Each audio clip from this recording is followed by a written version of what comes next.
हाँ मैम।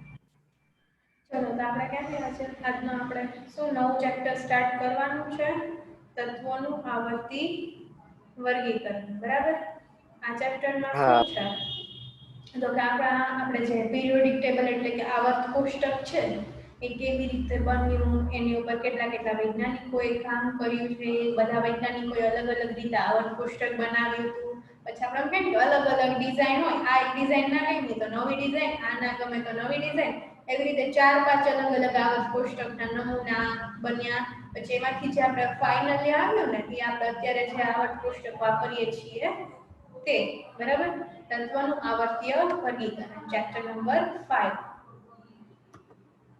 ચાલો હવે તો કે એમાં પ્રસ્તાવનાથી શરૂ કરીએ આ પ્રસ્તાવનામાં આપણને શું કહે છે કે આપણી આસપાસ છે બધા અલગ અલગ તત્વો અને સંયોજનો અને મિશ્રણ ને બધું હાજર હોય બરાબર આ બધું શેમાંથી બનેલું હોય તો કે તત્વો બરાબર અને આ તત્વો એક જ પ્રકારના પરમાણુઓ ધરાવે છે અને હાલમાં શું છે કેટલા તત્વો આપણને મળેલા જાણીતા છે 118 તત્વો જાણીતા છે બરાબર એમાંથી આપણને કુદરતી રીતે કેટલા પ્રાપ્ત છે તો કે 94 બાકી બધા તત્વો છે માનવ સર્જિત છે બરાબર અને આ જે બધા આટલા તત્વો છે એ બધાના ગુણધર્મો અને એ બધું છે ને અલગ અલગ હોય છે બધા તત્વોના હવે તો કે ઈ જોઈએ કે વૈજ્ઞાનિકોએ હવે આ તત્વો છે એ ગોતાઈ તો ગયા બરાબર આપણે તત્વો આડાવડા હોય તો આપણને મજા ન આવે એનો આપણે ક્યારે ઉપયોગ કરવો હોય આ હોય તે હોય આપણને તેનો અભ્યાસ કરવો છે ને સરળ ન હોય બરાબર એટલા માટે આપણને અત્યારે આપણું આવર્ત કોષ્ટક છે આપણે એમાં જોઈએ કે આખે નિષ્ક્રિય વાયુની અલગ કોલમ છે બરાબર એવી રીતે ટૂંકમાં બધું અલગ અલગ છે ધાતુઓ બધી એક સાઈડ અધાતુઓ બધી એક સાઈડ તો આપણને આવર્ત કોષ્ટકમાં તત્વોની ઓળખાણ એનો અભ્યાસ કરવો બધું સહેલું બની જાય પરંતુ પહેલા જ્યારે આવું નહોતું ત્યારે આ બધું થોડુંક આપણને વધારે ડિફિકલ્ટ લાગતું અઘરું લાગતું એના માટે શું કર્યું કે વૈજ્ઞાનિકોએ આ આવર્ત કોષ્ટક છે એની શોધખોળ ચાલુ કરી એટલે કે એને ડિઝાઇન કરવાનું કામ શરૂ કર્યું બરાબર એ અમુક તત્વોના ગુણધર્મો ઉપરથી આ કાર્ય શરૂ કર્યું અમુક વૈજ્ઞાનિકોએ તત્વોના પરમાણુય દળ છે પરમાણુય પછી ક્રમાંક છે આવું બધું અલગ અલગ વસ્તુ લઈ આવર્ત કોષ્ટક બનાવવાનું શરૂ કર્યું હતું હવે આગળ જોઈએ કે વ્યવસ્થિત અવ્યવસ્થિતને વ્યવસ્થિત કરવું અને તત્વોના વર્ગીકરણના પ્રારંભિક પ્રયાસો એટલે અવ્યવસ્થિત ને વ્યવસ્થિત કરવું એટલે કે આપણે માણસ છીએ બરાબર અને આપણે સામાન્ય આપણા જીવનનું ઉદાહરણ લઈ લઈએ તો કે આપણો કબાટ હોય બરાબર કબાટમાં કપડાં બધા આ એક જ ખાનામાં આપણા મમ્મીના પપ્પાના બધાના કપડાં ભેગા હોય કબાટના એક જ સેલ્ફમાં તો આપણને મજા આવે તો કે નહીં આપણે આપણા કપડાનો બી અલગ કબાટ રાખીએ મમ્મીના કપડાનો અલગ કબાટ રાખીએ પપ્પાના કપડાનો અલગ રાખીએ એમાં પણ આપણે કેવા સેક્શન પાડીએ કે આ મારા નવા કપડાં છે પછી આ મારા રનિંગમાં પહેરવાના કપડાં છે આ મારા નાઇટ ડ્રેસ છે એ આ મારો સ્કૂલ યુનિફોર્મ છે આવી રીતે આપણે કપડાંને અલગ અલગ થપ્પીમાં ગોઠવીએ તો આપણને ઈઝી રહે બરાબર આ તો એક સાવ એટલે સાવ આપણા સામાન્ય જીવનની વસ્તુ છે તો પછી આ તો તત્વો છે આપણે એને તો ગોઠવવા જ પડે ને વ્યવસ્થિત રીતે પછી આપણે બીજું ઉદાહરણ આપણે બુકમાં આપ્યું છે કે આપણે દુકાને જાય સાબુ લેવા બરાબર આપણને દુકાનદાર પૂછે કે કયો સાબુ જોઈએ છે આપણે એમ કહીએ કે મારે કપડાં ધોવાનું સાબુ જોઈએ છે તો એ સીધે સીધો કપડાં ધોવાના સાબુનું સેલ્ફ હોય ત્યાં જઈને જવાનું રહે ને અને જો ને કપડાં ધોવાના નાવાના બધા સાબુ એને મિક્સ રાખ્યા હોય તો એને પહેલા તો ગોતવો પડે આ કપડાં ધોવાનો છે આ કપડાં ધોવાનો સાબુ આ કપડાં આપણને ગોતી નામ કહેવા પડે આ તો આપણને કહી દે જો આ સેલ્ફમાં બધાય કપડાં ધોવાના સાબુ છે એમાંથી કયો જોઈએ છે તેનું કામ કેટલું સહેલું થઈ ગયું એ જ રીતે આપણું કામ સહેલું થઈ ગયું હાલો મારે આજ પાર્ટીમાં જવું છે તે નવા કપડાના સેલ્ફમાંથી આપણે કપડાં કાઢીને પહેરી લીધા સ્કૂલે જવું છે તો આપણે ભલે ગમે એટલી ઊંઘમાં હોય તો આપણે એ સેલ્ફમાં હાથ રાખીએ તો આપણા હાથમાં યુનિફોર્મ જ આવે તો આપણે આ સામાન્ય જીવનમાં કોઈ પણ વસ્તુને વ્યવસ્થિત રીતે ગોઠવવાનું એટલું મહત્વ છે પછી તત્વના તો વર્ગીકરણનું તો મહત્વ હોતું જ હશે ને આજે આપણે એટલું બધું ડિટેલમાં ભણ્યા નથી એટલે નહીં ખબર પણ હોતું જ હશે એનું એટલું મહત્વ હતો બરાબર ને ચલો હવે આગળ જોઈએ હવે આ જે તત્વોનું વર્ગીકરણ થયું ને તેની માટેના છે ને ઘણા પ્રયાસો થયા આપણે એના ખાલી પહેલા આપણે શોર્ટમાં જોઈ લે બરાબર પહેલો પ્રયાસ કોનો હતો તો કે ડોબ્રેનરનો હા ચલો ડોબ્રેનરનો બરાબર એને ક્યારે કર્યું હતું તો કે 1887 17 માં, બરાબર.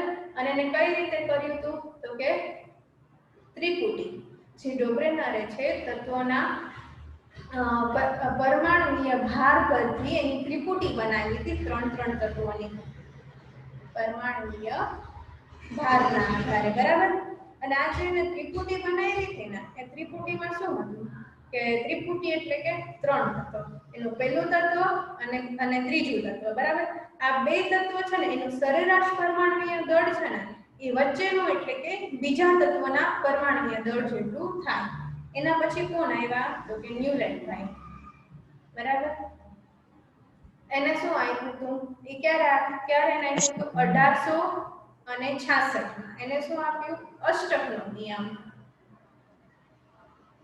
એના અષ્ટકના નિયમમાં શું હતું તો કે અષ્ટકના નિયમમાં છે ને, અષ્ટકનો નિયમ પહેલા તો એને શું કામ કીધો તો કે એને જ્યારે પરમાણુય ભારના અથવા પરમાણુય દળના આધારે તત્વોને ગોઠવ્યા ને ત્યારે પ્રત્યેક 8મા તત્વના ગુણધર્મ સમાન આવતા હતા. એટલે કે આપણે ક્લાસમાં છે ને લાઈનમાં બધા છોકરાઓ બેઠા હોય, આપણે પહેલેથી ગણી 1 2 3 4 5 6 7 8, તો પહેલો અને 8મો એ બે કેવા હતા સરખા હોશિયાર હતા. વળી પાછું 8માં ને આપણે શું લઈ પહેલું તત્વ ગણી લઈ, પાછા ત્યાંથી 8 ગણી 1 2 3 4 5 6 7 8 7 8, બરાબર. જે પાછો 8મા નંબરનો છોકરો આવ્યો એ બી કોના જેવો હોશિયાર હતો આપણે જેને પહેલું ગણ્યું એના જેવો. ટૂંકમાં સમજાઈ ગયું ને અષ્ટકનો નિયમ એને કઈ રીતે લીધો હતો. અને એના પછી આવ્યા મેન્ડેલિફ, બરાબર. હા, મેન્ડેલિફ છે એમ આવર્ત કોષ્ટક સૌથી પ્રથમ 1872 માં એક જર્મન સામયિકમાં પ્રસારિત થઈ હતી. શું, બરાબર. જર્મન સામયિકમાં એની શું કહેવાય સૌથી પહેલા એની ઓળવા પ્રસારિત થયું હતું એનું આવર્ત કોષ્ટક, બરાબર. અને હવે શું મેન્ડેલિફના આવર્ત કોષ્ટક એને કયા આધારે બનાવ્યું હતું તો કે એને છે ને તત્વના થોડા ગુણધર્મો જોયા હતા અને એનો પરમાણુય દળ, બરાબર. એના ગુણધર્મ અને પરમાણુય દળ, એટલે એને જ્યારે તત્વોના ગુણધર્મ કેવી રીતે જોયા તો કે બધા મોટા ભાગના તત્વો છે ને હાઇડ્રોજન અને ઓક્સિજન એ બંનેની સાથે પ્રક્રિયા કરતા હોય છે. આના આધારે એને તત્વોના પરમાણુય ગુણધર્મો જોયા અને એના સિવાય એને બીજા આધારો પણ અમુક લીધા હતા. હવે એને આમાં શું જોયું કે એને પહેલા તો છે ને તત્વોના પરમાણુય દળના ક્રમમાં ગોઠવી દીધા, અને સોરી એના ગુણધર્મ એક સરખા આવતા એવી રીતે એને પરમાણુય દળ એવી રીતે ગોઠવી દીધા. તો એક તો તત્વો બધા એના લાઈનમાં આવતા હતા, એના પરમાણુય દળ મોટા ભાગમાં અમુક એમાં અપવાદ હતા, અને પાછા જે એક એની ઊભી હરોળમાં તત્વ હોય એ બધાના ગુણધર્મ પણ સમાન હતા, બરોબર. અને જે આપણી પાસે અત્યારે આધુનિક આવર્ત કોષ્ટક છે ને એનો પાયો છે ને એ આ મેન્ડેલિફનું જે આવર્ત કોષ્ટક હતું એને આપણે લોકો કહી શકીએ. આ મેન્ડેલિફના આવર્ત કોષ્ટક પરથી તો પાછળથી ઘણી બધી શોધો થઈ, એટલે ટૂંકમાં આ છે ને એક બહુ પાયારૂપ અને મહત્વની શોધ હતી આવર્ત કોષ્ટક માટે, બરાબર. અને મેન્ડેલિફને છે ને આવર્ત કોષ્ટકના પિતા તરીકે ઓળખવામાં આવે છે. શું, આવર્ત કોષ્ટકના પિતા. અને મેન્ડેલિફ તમને ખ્યાલ નહીં હોય કે હોય કદાચ આપણું આવર્ત કોષ્ટક છે ને એમાં 101 નંબરનું તત્વ એને શું નામ આપ્યું છે એમ ડી એટલે મેન્ડેલિયન. જોઈ લેજો આપણું જે અત્યારનું આધુનિક આવર્ત કોષ્ટક છે એમાં 101 નંબરના તત્વનું નામ આ જે મેન્ડેલિફ છે એમના નામ ઉપરથી આપવામાં આવ્યું છે, બરોબર. હવે એના પછી આગળ જોઈએ, બરાબર. તો કે હેનરી મોઝેલે.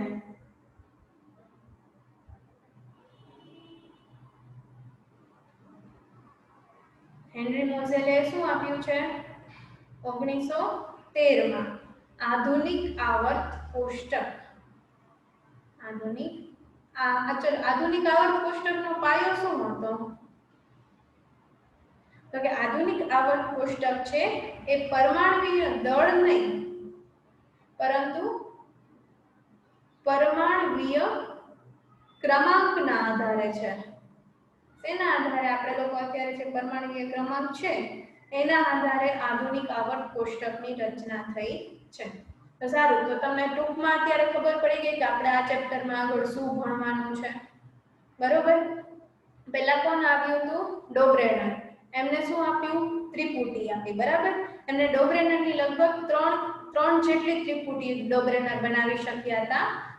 પછી આવ્યા ન્યુલેન્ડ. ન્યુલેન્ડે શું આપ્યું? અષ્ટકનો નિયમ. પરંતુ અષ્ટકનો નિયમ છે અમુક તત્વ સુધી જ શક્ય હતો, એટલે કે સાચો હતો. આગળ જતા અષ્ટકનો નિયમ ખોટો પડતો હતો, બરાબર.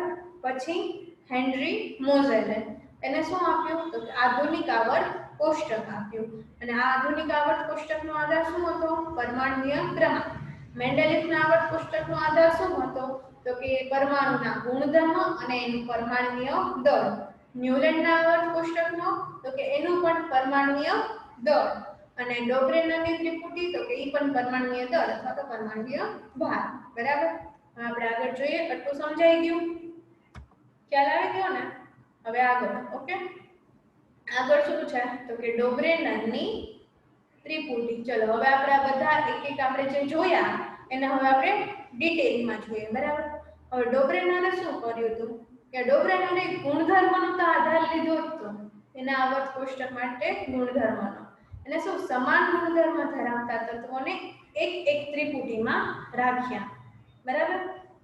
એટલે કે એને એક ત્રિપુટી બનાવી તો એ ત્રિપુટીના ત્રણેય તત્વો કેવા હતા? એક સમાન ગુણધર્મવાળા, બરાબર. એવી રીતે આ રીતે ડોબ્રેનરે બનાવવાનો પ્રયાસ કર્યો હતો, બરાબર. ડોબ્રેનરે કેટલા આવી ત્રિપુટી બનાવી શક્યા હતા? તો કે 3 ત્રિપુટી આવી બનાવી શક્યા હતા, બરાબર. 3 તત્વો ડોબ્રેનર. અને એમની એક ત્રિપુટીમાં કેટલા તત્વો હતા? 3. અને એ ડોબ્રેનર ત્રિપુટીમાં પરમાણુને ગોઠવતા હતા કેવી રીતે? તો કે પરમાણુય દળના ચડતા ક્રમમાં. ચડતા ક્રમમાં એટલે નાનેથી મોટે તરફ, એટલે ઓછા પરમાણુય દળથી વધારે પરમાણુય દળ તરફ. હવે ડોબ્રેનરની ત્રિપુટીમાં હતું શું ખબર છે? એને કઈ રીતે બનાવી હતી? કે આપણે એક ત્રિપુટી અહીંયા આપેલી છે કે લિથિયમ, સોડિયમ અને પોટેશિયમ, બરાબર. લિથિયમ, સોડિયમ અને પોટેશિયમની ત્રિપુટી છે. તો હવે આપણે એને ચડતા ક્રમમાં ગોઠવીએ. લિથિયમ, પછી કોણ છે? સોડિયમ અને પોટેશિયમ, બરાબર. હવે એના પરમાણુય દળ કેટલા છે? 6.9, 23 અને 39, બરાબર. હવે આ 6.9 અને આ 39, બરાબર. આ બેની જે સરેરાશ છે ને એ આ વચ્ચેનું તત્વ એટલે કે સોડિયમ એના પરમાણુય દળની નજીકનું આવે છે, બરાબર. એટલે એની આસપાસનું અથવા એનું બરાબરનું આપણે કહી શકીએ. તો આપણે ચાલો જોઈએ. ક્યાં ગયું આપણું લિથિયમ? લિથિયમનું કેટલું છે? 6.9 પ્લસ કોનું? સોડિયમ, પોટેશિયમનું, બરાબર. પોટેશિયમનું કેટલું છે? 39. આનો સરવાળો કેટલો થશે? તો કે અંદાજિત થશે ભાગ્યા 2, બરાબર. 45.9 ભાગ્યા 2 એટલે શું આવે? 46 ની નજીકનો આંકડો આવી ગયો. 45.9 એટલે, બરાબર. 46 ભાગ્યા 2 એટલે શું થશે? તો કે 23 ની નજીકનું આવશે. 23.54 જેવું, 23.5 કે 23.4 કેવું રીતનું કંઈક આવશે, બરાબર. તો એ શું થયું કે સોડિયમના પરમાણુય દળથી નજીકનું થયું આ 23.5. સમજાણું? ચલો તો આગળ જાઓ. હવે આપણને એક ટેબલ આપ્યું છે, બરાબર. આપણે આમાં શું કરવાનું છે કે ડોબ્રેનરની ત્રિપુટી જોવાની છે કે કઈ કઈ ડોબ્રેનરની ત્રિપુટી છે. તો કે ચલો આપણે પહેલા શું જૂથ એ લઈ લઈએ, બરાબર. તો કે એમાં કઈ પહેલું તત્વ સોડિયમ અને એચ, બરાબર. તો આનો કેટલો છે? 14 વત્તા 74.9 ભાગ્યા 2 એટલે શું મળશે? 81.9 ભાગ્યા 2, બરાબર. તો આનો જવાબ આપણે શું આવે? 88 ભાગ્યા 2 કરીએ એટલે આપણને 44.5 કે 4 ની આજુબાજુનો જવાબ મળે તો એ આ પોટેશિયમ કરતા તો કેટલો દૂરનો આંકડો થયો આ તત્વ છે એના એના દળ કરતા તો કેટલો દૂરનો આંકડો થયો એટલે આ એની ત્રિપુટી નથી બરાબર હવે જોઈએ જૂથ બી એમાં પહેલું શું છે તો કે 40.1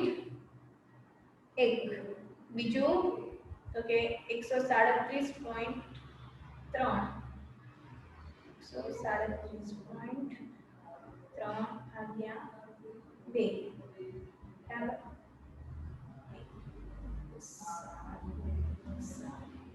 4 ભાગ્યા 2 બરાબર હવે આપણે આનો ભાગાકાર કરશું તો આપણને આ 87 ની આજુબાજુનું મળશે એક 87 નો મળે પણ 87 ની આજુબાજુનો આપણને આંકડો મળે એવી જ રીતે જૂથ સી માં આપણે કરશું 35 + 126 ભાગ્યા 2 તો આપણને શું મળશે 79 ની આજુબાજુનો આંકડો એટલે શું થયું કે આ બંને જૂથ બી અને જૂથ સી એ શું છે ડોગ્રેનરની ત્રિપુટીઓ છે બરાબર સમજાઈ ગયું હવે તો કે આ ડોગ્રેનર છે એને શું થયું હતું કે માત્ર ને માત્ર ત્રણ જ ત્રિપુટી બનાવી શક્યા હતા એટલે આથી શું થયું કે એની પદ્ધતિ સફળ રહી નહીં બરાબર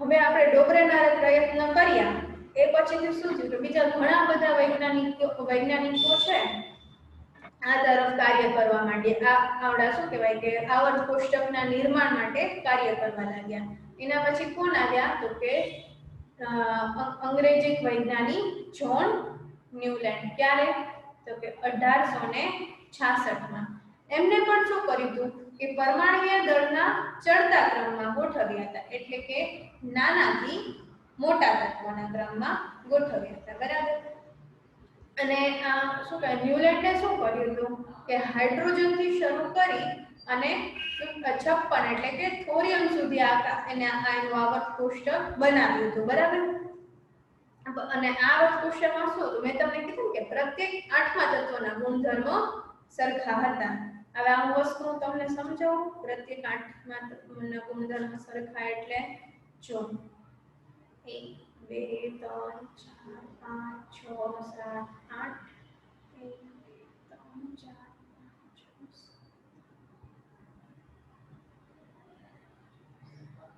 ચલો આવી રીતે એક લાઈન છે બરાબર હવે આ લાઈનમાંથી પહેલું તત્વ કયું છે આ બરાબર આના પછીથી આઠમું તત્વ એટલે 2 3 4 5 6 7 આ બે તત્વોના ગુણધર્મો કેવા હતા સરખા બરાબર હવે આના પછીથી આઠમું તત્વ જોઈએ તો આ બેના ગુણધર્મ આના કેવા હતા સરખા હતા પછી વળી પાછું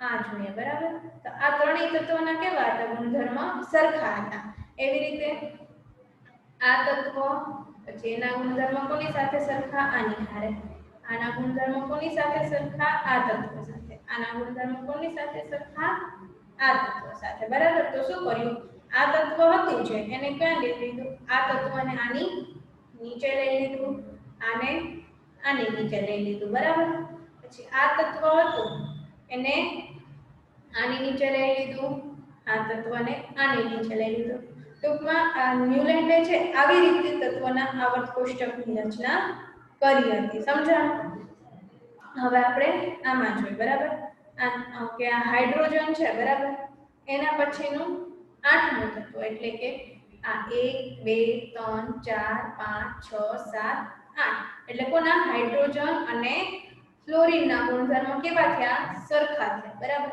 વળી પાછું એને લિથિયમ થી એવી રીતે ગણવાનું ચાલુ કર્યું ટૂંકમાં પહેલા બધા તત્વોને એના શું કહે પરમાણુય દળના ચડતા ક્રમમાં ગોઠવી દીધા પછી જેમ જેમ એના ગુણધર્મ સરખા આવતા ગયા એમ એને નીચે લેતા ગયા બરાબર હવે લિથિયમ નું જોઈ લિથિયમ પછીથી આઠમું તત્વ એટલે કે સોડિયમ આ બેના ગુણધર્મો કેવા હતા સરખા હતા બરાબર પછી આ ફ્લોરિન છે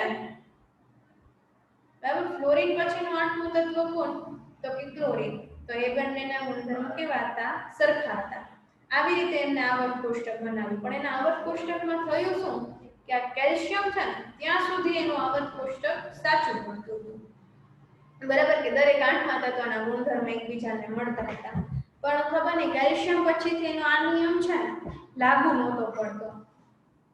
અને બીજી વસ્તુ એ પણ હતી ન્યુલેન્ડના આવર્ત કોષ્ટકમાં કે એને અમુક જગ્યા છે ને ખાલી રહી હતી કે એવું હતું. તો એને એવું માની લીધું કે આટલા જ તત્વો છે, 56 જ તત્વો છે, એના સિવાયના બીજા કોઈ પણ તત્વો અસ્તિત્વ ધરાવતા નથી. ન્યુલેન્ડે આવું માનીને આગળ વધ્યા. બરાબર, આ એક શું કહેવાય કે એના આવર્ત કોષ્ટકની મોટી મર્યાદા કે ક્ષતિ આપણે જે કહીએ કહી શકીએ. જો આવ્યું કે અષ્ટકનો નિયમ માત્ર કેલ્શિયમ સુધી જ લાગુ પડતો હતો, કારણ કે કેલ્શિયમ પછીના પ્રત્યેક 8મા તત્વના ગુણધર્મો પહેલા તત્વને મળતા ન હતા. તો જો અહીંયા જોઈએ આપણે સોરી, જો આ કેલ્શિયમ છે એના પછી આપણે લઈ લે આ Cr. બરાબર, આ છે એના પછીનું 8મું તત્વ એટલે કયું આવે? તો કે આ આવે. બરાબર, તો આ બંનેના ગુણધર્મો છે ને એકબીજાને મળતા ન હતા. સમજાણું? એવી જ રીતે અહીંયાથી પછી એકે 8મા તત્વ આવડું મેંગેનીઝ છે એના નીચે આર્સેનિક છે. બરાબર, તો આ બંનેના ગુણધર્મ પણ મળતા ન હતા. એટલે શું અહીંયાથી એની મર્યાદા આવી ગઈ. પછી બીજી વસ્તુ શું હતી કે એને એના આવર્ત કોષ્ટકને સેટ કરવા માટે છે ને એક જ ખાનામાં બે તત્વોને સમાડી દીધા. અહીંયા જો કોબાલ્ટ અને નિકલને સમાડી લીધું છે. અહીંયા જો આ બે તત્વોને એક હારે સમાડી દીધા છે. જો હવે પાછો આવ્યું કે જો ન્યુલેન્ડે આ કલ્પના કરી કે કુદરતમાં માત્ર 56 તત્વ જ હાજર છે. જો આવ્યું ને કે એને આપણે એવું ધારી લીધું કે આટલા જ તત્વો છે, આના સિવાયના તત્વો નથી. ભવિષ્યમાં બીજા તત્વો શોધાશે નહીં, આવું પણ એને ધારી લીધું કે ભવિષ્યમાં નવા તત્વો નહીં આવે. બરાબર, પરંતુ શું થયું કે આપણે ફ્યુચરમાં પછી ભવિષ્યમાં છે બીજા ઘણા બધા તત્વો શોધાના. બરાબર, હવે આટલા બધા તત્વો શોધાના તેમાં અષ્ટકનો નિયમ લાગુ પડતા નહોતો. આ બધા તત્વો છે એ અષ્ટકના નિયમમાં ફિક્સ નહોતા થતા કે આપણે એની પ્રમાણે ગોઠવી અને આવર્ત કોષ્ટક બનાવી શકીએ. બરાબર, પછી કે પોતાના કોષ્ટકમાં તત્વોને બંધ બેસાડવા ન્યુલેન્ડે બે તત્વોને એક જૂથમાં રાખી દીધા. જો અહીંયા આવ્યું હતું આ બે તત્વોને એક જૂથમાં રાખી દીધા. પછી તો કે કોબાલ્ટ અને નિકલને એક જ જૂથમાં રાખ્યા અને એક સાથે જ ફ્લોરીન અને બ્રોમિનને એક હરોળમાં રાખવામાં આવ્યા. જો આવ્યું આ ફ્લોરીન અને બ્રોમિન. ચલો આ ફ્લોરીન અને બ્રોમિન એના હરોળ કઈ રીતે બનાવી દીધી? તો કે આ એક હરોળના તત્વના ગુણધર્મ સમાન હોય એના આવું ધારીને હરોળ બનાવી દીધી. બરાબર, પણ આ જે ફ્લોરીન અને બ્રોમિન છે આ ત્રણેય તત્વના ગુણધર્મ મળતા ન હતા. બરાબર, પછી બીજું શું છે આગળ કે આયન કે જે કોબાલ્ટ અને નિકલ સાથે ગુણધર્મમાં સમાનતા ધરાવે છે તેને આ તત્વથી દૂર રાખવામાં આવ્યું. આયન ક્યાં છે? આયન. બરાબર, એ કોની સાથે સામ્યતા ધરાવે છે? તો કે આ કોબાલ્ટ અને નિકલ સાથે. પણ આ આયનને જો કોબાલ્ટ અને નિકલની હરોળમાં છે તો કે નહીં. તો આપણે અહીંયાથી શું થાય અષ્ટકના નિયમની આ બધી મર્યાદાઓ આવી જાય કે જેથી કરીને આપણે આવર્ત કોષ્ટક તરીકે તેને સ્વીકારી શકીએ નહીં. બરાબર, સમજાઈ ગયું ને? તો કે કઈ મર્યાદાઓ હતી? તો કે એક તો કે એને એક સાથે બે તત્વોને રાખ્યા. પછી ફ્લોરીન અને બ્રોમિન એક સમાન ગુણધર્મ નહોતા છતાં પણ એક જ ઊભી હરોળમાં રાખ્યા. પછી આવડા આયન છે એના ગુણધર્મો કોની સાથે મેચ થતા હતા? કોબાલ્ટ અને નિકલ સાથે. છતાં પણ આયનને કોબાલ્ટ અને નિકલની હરોળમાં નહોતું ગોઠવવામાં આવ્યું. અને ન્યુલેન્ડે એવું ધારી લીધેલું, એવી કલ્પના કરેલી કે 56 જ તત્વો અસ્તિત્વમાં છે અને ભવિષ્યમાં બીજા કોઈ તત્વો શોધાશે પણ નહીં. બરાબર, આ એની મોટામાં મોટી મર્યાદા હતી. અને બીજું કે અને દરેક 8મા તત્વો કેલ્શિયમ સુધી જેના દરેક 8મા તત્વો પછીનો ગુણધર્મ સરખો હોય એ લાગુ પડતું હતું. બરાબર, આટલું સમજાઈ ગયું? કોઈને ડાઉટ છે ન્યુલેન્ડમાં?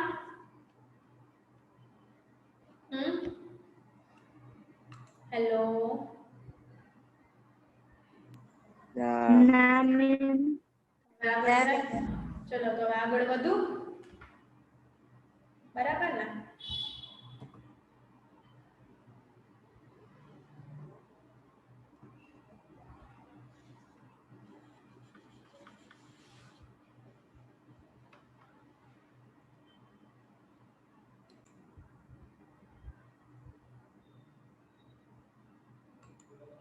ચલો હવે એના પછી કોણ આવ્યું હતું? તો કે મેન્ડેલિફ. બરાબર. મેન્ડેલિફને શું કહેવાય છે?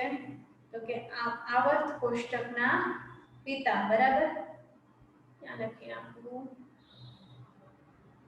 મેન્ડેલિફ આવર્ત કોષ્ટકના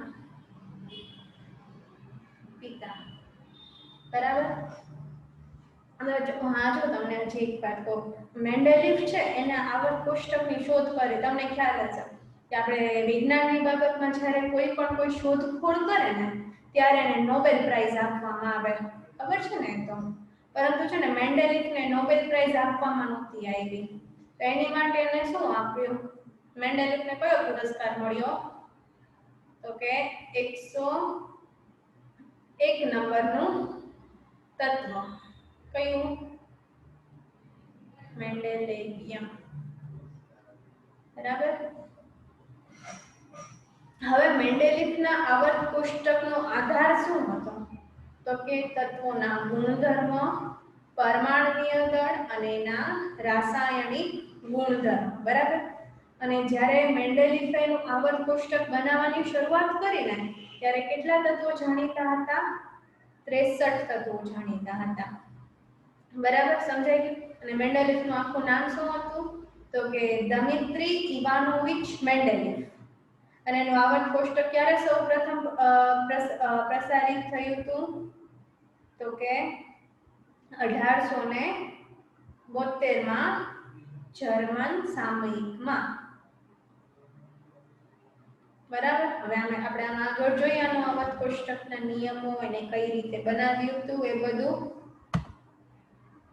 તો કે આપણે જે શું કે મેન્ડેલિફે જેનું આવર્ત કોષ્ટક બનાવ્યું એનું વર્ગીકરણ કર્યું એ કયા આધારે એને વર્ગીકરણ કર્યું હતું? તો કે આપણે આગળ જોયું જ પહેલા કે મેન્ડેલિફે શું જોયું હતું? તો કે પરમાણુકીય દળ જોયું હતું, પછી તત્વોના ભૌતિક તેમજ રાસાયણિક ગુણધર્મો વચ્ચેના સંબંધો તપાસ્યા. બરાબર. તત્વના ભૌતિક અને રાસાયણિક બંને ગુણધર્મો મેન્ડેલિફે જોયા. બરાબર. પછી મેન્ડેલિફે શું બીજું જોયું?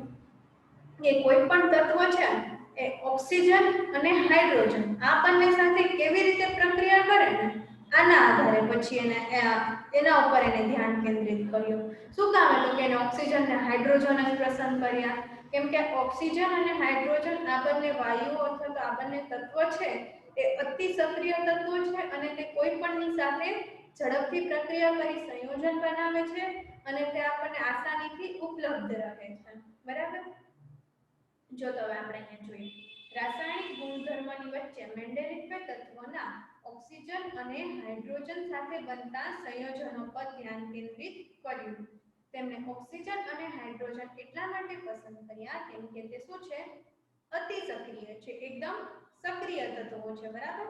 તથા મોટા ભાગના તત્વો સાથે સંયોજનો બનાવે છે. હવે તો કે તત્વો દ્વારા બનતા હાઇડ્રેટ અને ઓક્સાઇડના સૂત્રોને તત્વના વર્ગીકરણ માટેના મૂળભૂત ગુણધર્મો પૈકી એક ગુણધર્મ તરીકે ગણવામાં આવ્યો. ચલો મેન્ડેલિફે શું કે તત્વના બીજા ગુણધર્મના ભૌતિક ગુણધર્મ જોયા હશે કદાચ એ પદાર્થો કડક છે કે બરડ છે કે પોચો છે એવી રીતના. બરાબર. અને ભૌતિક ગુણધર્મમાં જોયા હશે. અને રાસાયણિક ગુણધર્મમાં શું જોયું? તો કે કોઈ પણ પદાર્થની ઓક્સિજન અને હાઇડ્રોજન સાથેની પ્રક્રિયા. જો મેન્ડેલિફના વર્ગીકરણનો આધાર શું હતો? તો કે ભૌતિક અને રાસાયણિક ગુણધર્મ, પછી ઓક્સિજન અને હાઇડ્રોજન સાથે બનતા સંયોજનો. શું કામ ઓક્સિજન અને હાઇડ્રોજન સાથે બનતા સંયોજનો? કેમ કે તે અતિ સક્રિય હતી. અને બીજું એ કે એને શું કર્યું હતું કે ઓક્સાઇડ અને હાઇડ્રાઇડના સૂત્રો બનાવ્યા હતા કે જે સૂત્રો આધારે તેને વર્ગીકરણ કર્યું હતું. બરાબર. હવે એનું આવર્ત કોષ્ટકમાં હજી આગળ જોઈએ એને શું કર્યું આવર્ત કોષ્ટક બનાવવા માટે 63 કાર્ડ લીધા બરાબર અને કાર્ડ ઉપર એને શું કર્યું કે બધા તત્વોના છે ને ગુણધર્મ લખ્યા અને આ ગુણધર્મ વાળા કાર્ડને શું કર્યું કે એને દિવાલ પર લગાવી દીધા તો એને જ્યારે દિવાલ પર લગાવ્યા ને તત્વો ત્યારે શું થતું હતું એક જ ગુણધર્મ વાળા તત્વો હોય એ એક લાઈનમાં એવી રીતે બરાબર તો આજે એક લાઈનના તત્વો છે ને એ બધાના ગુણધર્મો પણ સરખા હોતા હતા અને બધા તત્વો એના આવી રીતે ચડતા ક્રમમાં પણ ગોઠવાના હતા શું ચડતા ક્રમમાં ગોઠવાના હતા અને સરખા ગુણધર્મ આવતા હતા બરાબર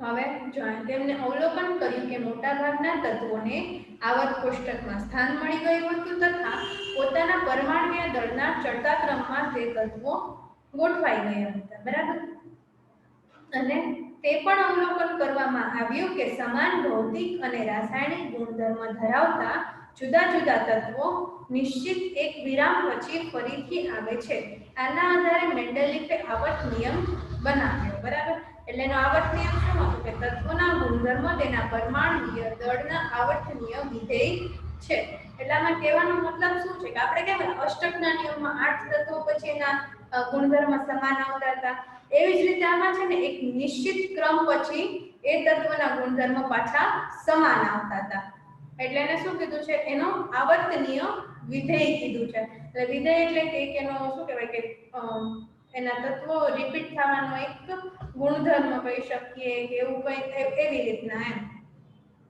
કે ચોક્કસ નંબર 5 તત્વો હોય તો 5 તત્વો પછીના દરેક તત્વોના શું હતા કે ગુણધર્મ સમાન હતા 5 10 15 20 25 આ બધા નંબરના ગુણધર્મ સમાન આવતા હતા આપણે 5 નંબર ધાર્યો છે બરાબર હવે આગળ જોઈએ તો કે આ શું હતું તો કે મેન્ડેલિફનું આવર્ત કોષ્ટક છે જો આ શું આ એને છે ને આ એક અહીંયા એને 8 ઊભી હરોળ બનાવી હતી અને 6 આડી હરોળ બનાવી હતી શું 8 ઊભી હરોળ અને 6 આડી હરોળ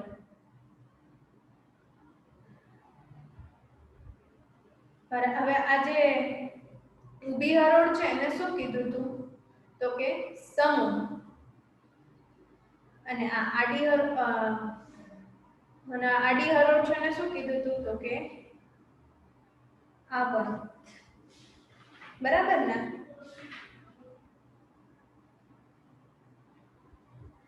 ચલો હવે એના આવર્ત કોષ્ટકમાં કઈ રીતે કર્યું તો એના આ તમને એ અને એના આવર્ત કોષ્ટકમાં મેન્ડેલિફના આવર્ત કોષ્ટકમાં અમુક સ્થાનો ખાલી પણ રાખવામાં આવ્યા હતા તો કે શું કામે ખાલી રાખવામાં આવ્યા હતા તો કે મેન્ડેલિફને એવો વિશ્વાસ હતો કે આ તત્વો હજુ શોધાણા નથી પરંતુ એક દિવસે આ બધા તત્વો અસ્તિત્વમાં આવશે મેન્ડેલિફને આવો વિશ્વાસ હતો કે જે તત્વો હજુ સુધી શોધાણા નથી એ એક દિવસ જરૂર શોધાશે બરાબર હવે એના એ અને બી ભાગ શું કામ એને પાડ્યા છે તો એક તો જો આવી રીતે જાતા જાય ને એવી રીતે તત્વોનો પરમાણુય ભાર વધતો જાય છે બરાબર જો આ 1 પછી અહીંયાથી એવા 6 9 10 12 14 15 18 એવી રીતે અને આ જે ઉભોના એક સમૂહ છે ને એમાં જતા છે તો હાઇડ્રોજન લિથિયમ સોડિયમ અને પોટેશિયમ આ બધાના ગુણધર્મો કેવા છે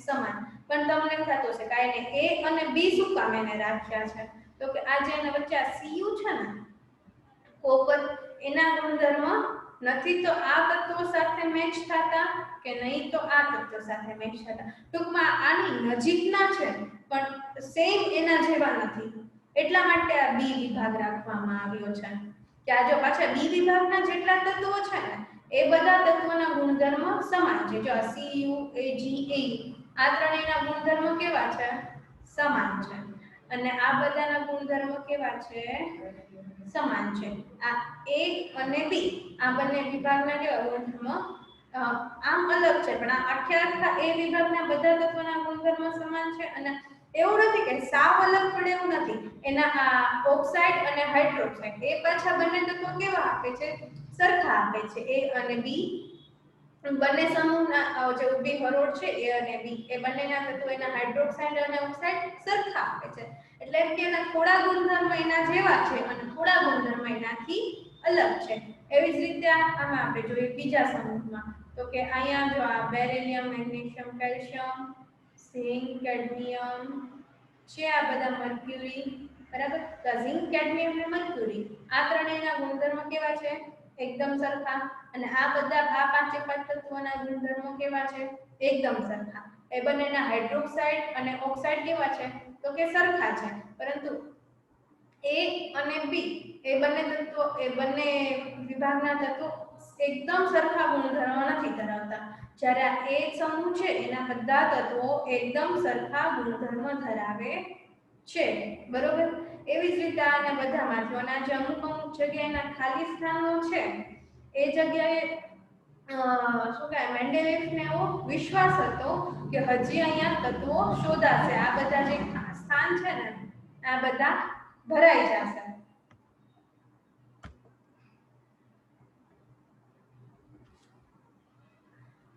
બરાબર. હવે મેન્ડેલિફના આવક કોષ્ટકની ઉપલબ્ધિઓ, એટલે કે એમાંથી આપણને શું નવું બધું જાણવા મળ્યું? તો કે આવર્ત કોષ્ટક ગોઠવતી વખતે એવા કેટલાક દાખલા બન્યા કે થોડા વધુ પરમાણુય દળ ધરાવતા તત્વો અને થોડા ઓછા પરમાણુય દળ ધરાવતા તત્વોથી પહેલા મોટું પડ્યું. ક્રમ ઉલટો કરવામાં આવ્યો કે જેથી સમાન ગુણધર્મ ધરાવતા તત્વો એક સાથે ગોઠવી શકાય. એક્ઝામ્પલ તો કે કોબાલ્ટ અને નિકલ. જો આપણે જોઈએ અહીંયા, જો આ કોબાલ્ટનો શું છે પરમાણુય દળ? તો કે 58.93. નિકલનો શું છે? 58.71. બરાબર.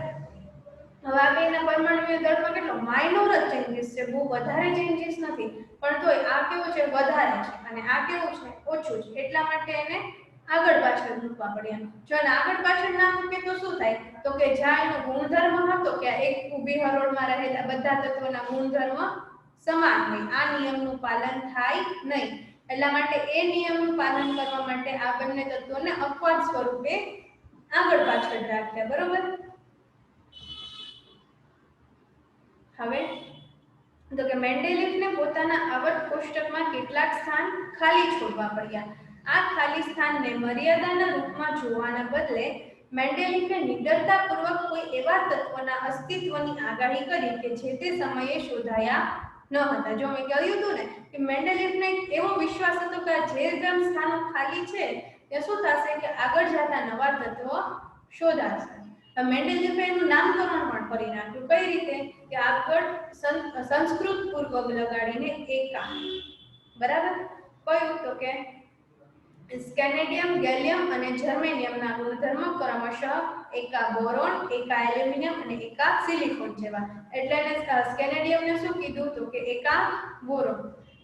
ગેલિયમને શું કીધું? તો કે એકા એલ્યુમિનિયમ. અને જર્મેનિયમને શું કીધું? તો કે એકા સિલિકોન. તો કે શું કામે? તો કે સ્કેનેડિયમ છે કોની પાસે આવતું હતું? બોરોન પાસે. જો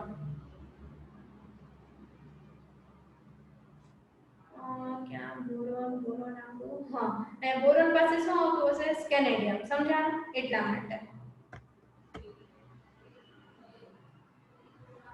આ ત્રણેય તત્વોના નામ સ્કેનેડિયમ, એકા બોરોન, એકા એલ્યુમિનિયમ અને એકા સિલિકોન યાદ રખાય, કેમ કે ક્યારેક એમસીક્યુમાં પૂછાઈ જાય. ચલો એના પછી પાછળથી મળેલા તત્વો અને તેની યોગ્ય સ્થાને ગોઠવણી એ મેન્ડેલિફના આવર્ત કોષ્ટકની સત્યતા અને ઉપયોગિતાનો પુરાવો પૂરો પાડે છે. એટલે એને જે એકા એલ્યુમિનિયમ ને એકા બોરોન ને નામ આપી દીધા હતા, ગેલેનિયમના અને સ્કેનેડિયમના ને બધાના, બરાબર, એને એની સાથેના ગુણધર્મો પણ કહી દીધા હતા કે આ તત્વોના ગુણધર્મ છે એ આવા જ હશે, આ તત્વોને મળતા જ આવતા હશે, બરાબર. અને ખરેખર જ્યારે પાછળથી એ તત્વોની શોધ થઈ ત્યારે તે જે મેન્ડેલિફે જે સ્થાન કીધું હતું એ જ સ્થાને તે તત્વો ગોઠવાના. એટલે આ શું થયું કે આ મેન્ડેલિફના આવર્ત કોષ્ટકની સત્યતા અને ઉપયોગિતાનો પુરાવો છે, બરાબર.